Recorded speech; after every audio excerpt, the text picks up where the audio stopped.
Selamat datang kembali di channel Sitora TV yang selalu membahas berita terbaru terupdate terpercaya. Hari ini ada 4 berita yang mengejutkan tentang Prabowo dan Gibran. Sebelum Mimin bacakan berita, Mimin mohon kepada kalian semua untuk subscribe channel ini dan jangan lupa like serta komen. Oke, langsung saja kita mulai ke berita yang pertama. Timnas Amin minta Pilpres ulang tanpa Gibran. Pasangan Anies Baswedan Muhaimin Iskandar, Amin, resmi mendaftarkan permohonan perselisihan hasil pemilihan umum Presiden dan Wakil Presiden, PHPU Presiden, ke Mahkamah Konstitusi, MK, Kamis, tanggal 21 Maret tahun 2023. Dalam permohonannya, Amin meminta Pilpres diulang tanpa menyertakan Gibran Rakabuming Raka sebagai cawapres. Permohonan itu didaftarkan melalui online dan ditindaklanjuti dengan melengkapi berkas. Tim hukum Timnas Amin tiba di MK sekitar pukul 8.50 waktu Indonesia Barat dan selesai merampungkan proses pendaftaran pukul 10.30 waktu Indonesia Barat. Permohonan itu terdaftar dengan akta pengajuan permohonan pemohon, AP3, nomor 0101-AP3 tanda hubung pres-pan.mk, 03/2024. Usai pendaftaran, Ketua Tim Hukum Timnas Amin Ari Yusuf Amir menjelaskan dalam naskah permohonan sengketa PHPU Presiden itu pihaknya mempermasalahkan beberapa hal. Pertama, pencalonan Gibran Rakabuming Raka sebagai cawapres Prabowo Subianto. Pencalonan itu dikaitkan dengan status Gibran sebagai anak Presiden Joko Widodo dan penyaluran bantuan sosial, Bansos, yang masif sebelum hari pencoblosan tanggal 14 Februari. Selanjutnya, pihaknya juga mempersoalkan ketidaknetralan aparat penyelenggara pemilu dan keterlibatan aparatur pemerintah yang menguntungkan atau merugikan paslon tertentu. Ari menjelaskan permohonan PHPU Pilpres memang bukan hanya soal hasil, tapi juga tentang proses dalam mendapatkan hasil tersebut. Narasi itu sebelumnya juga disampaikan Anies Baswedan dalam beberapa kesempatan. Kubu Amin mengklaim pelaksanaan pemilu pada faktanya tidak berjalan secara jujur, adil, dan bebas karena adanya pengkhianatan konstitusi yang terstruktur, sistematis dan masif, TSM.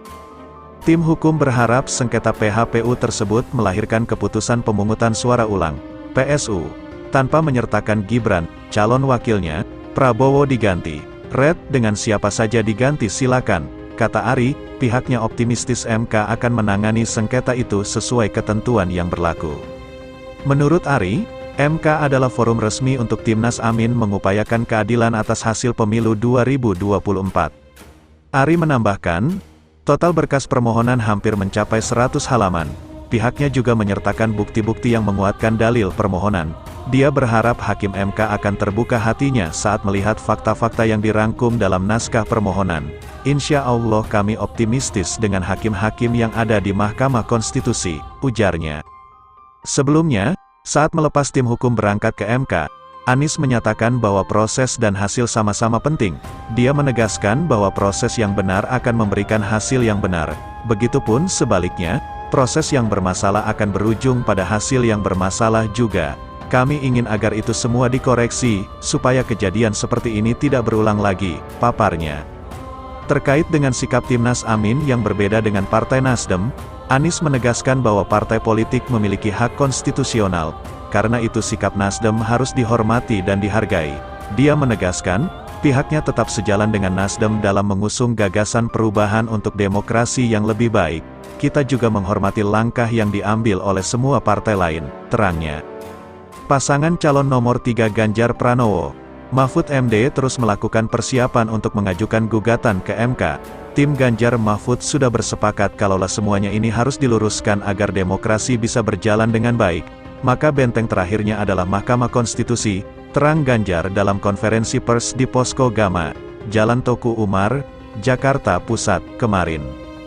Menurut Ganjar, tim hukum akan segera mendaftarkan permohonan gugatan ke MK dalam waktu dekat. Apakah besok atau Sabtu?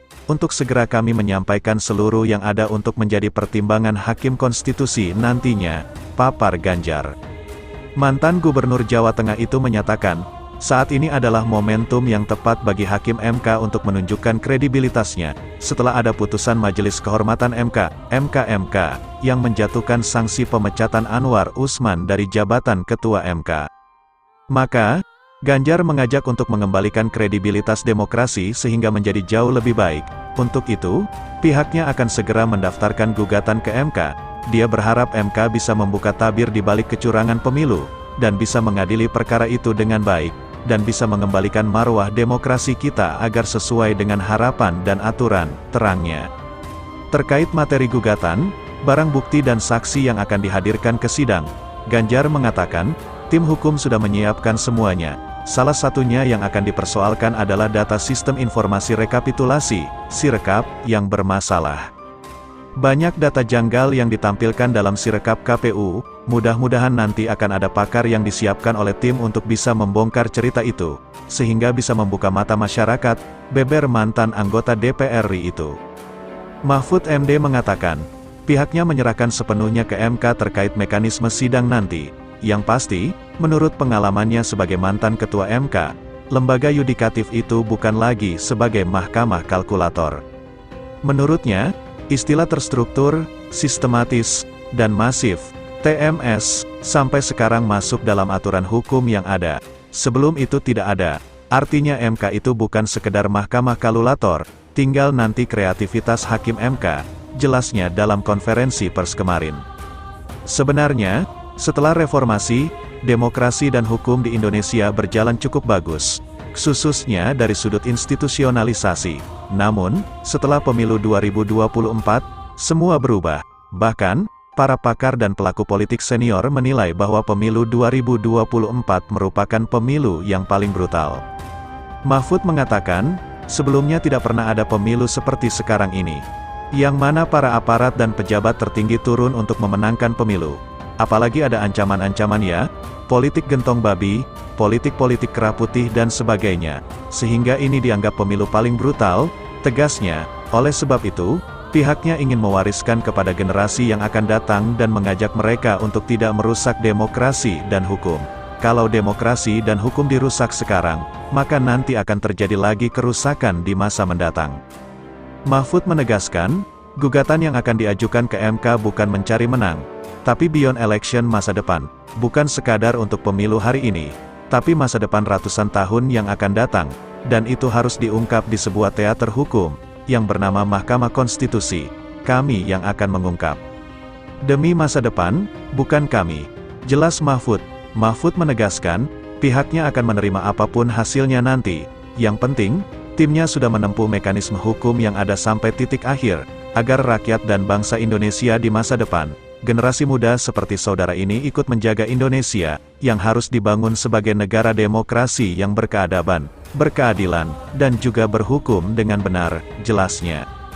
Deputi Hukum Tim Pemenangan Nasional, TPN, Ganjar Mahfud, Todung Mulya Lubis mengatakan, pihaknya sudah menyiapkan para saksi, bahkan, timnya sudah menemui para saksi di daerah, baik di Jawa Tengah, Jawa Timur, NTT, dan Bali. Mereka melihat dan mengalami secara langsung berbagai kecurangan yang terjadi.